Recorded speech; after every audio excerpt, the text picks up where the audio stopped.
Last year KKR 22 জন খেলোয়াড় নিয়েছিল auction থেকে, এবছর 10 জনকে রিলিজ করেছে, অর্থাৎ 12 জন খেলোয়াড় আছে। দেখুন, যে 10 জনকে রিলিজ করা হয়েছে তার মধ্যে অন্দ্রে রাসেল, ভেঙ্কটেশ আইয়ার, কোনো একজন ফাস্ট বোলার নকিও বা জনসন, এরা প্লেইং 11-এ থাকত। কিন্তু আমার মনে হয়, ব্যক্তিগতভাবে বিশ্বাস করি, কেকেআর এর সামনে হয়তো অনেক বড় একটা কাজ বাকি রয়েছে, সেই 65 কোটি টাকা দিয়ে প্রত্যেকটা লাইক টু লাইক রিপ্লেসমেন্ট নেওয়া।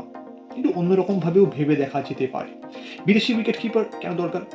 1 বছর অন্তত ভারতীয় উইকেট কিপার থাকুক না। এই স্মার্ট আসছে সৈয়দ মুস্তাক আলী ট্রফি, এখানে অনেক ভারতীয় উইকেট কিপার ভালো পারফর্ম করবে, কেন নয়? 2 জন ভারতীয় উইকেট কিপারকে পছন্দ করা হলো।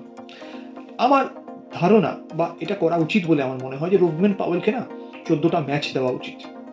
রুভমেন পাওয়েলের মতো একটা বিস্ফোরক খেলোয়াড়কে বেশ ভালো টাকায় নিয়ে প্লেইং 11-এ না খেলিয়ে ম্যাচের পর ম্যাচ বসিয়ে রাখার কোনো মানে হয় না। যখন আপনার কাছে অন্দ্রে রাসেল নেই, আপনি এই বোঝাটা মাথা থেকে হাঁটিয়ে দিয়েছেন। বোঝা বলছি ইন দ্য সেন্স এই কারণে যে এটা এমন একটা ইমোশনাল ডিসিশন হয়ে যাচ্ছিল যে কেকেআর নিতে পারছিল না।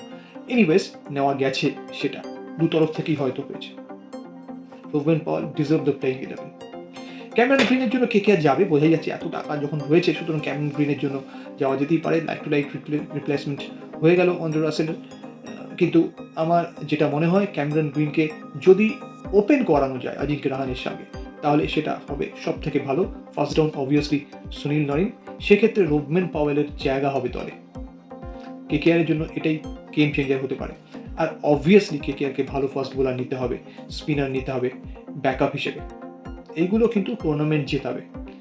কোনো ব্যাটসম্যান আপনাকে টুর্নামেন্টে ভালো জায়গায় নিয়ে যেতে পারে, কিন্তু টুর্নামেন্ট জেতায় অবভিয়াসলি বোলাররা। ভেবে দেখুন 2024 সালে সেমিফাইনাল এবং ফাইনালে মিচেল স্টার্কের সেই স্পেল দুটো যদি না আসতো, কেকেআরের হাতে তৃতীয়বারের জন্য ট্রফিটা উঠতো কি? উঠতো না। অবভিয়াসলি আপনারা বলবেন ফিল সল্টের একটা বিশাল বড় ভূমিকা ছিল, ভেঙ্কটেশ আইয়ার ভালো খেলেছিলেন, আরও অনেকে ভালো খেলেছিলেন, বরুণ চক্রবর্তী, সুনীল নারিন, অন্দ্রে রাসেলের দারুণ পারফরমেন্স ছিল।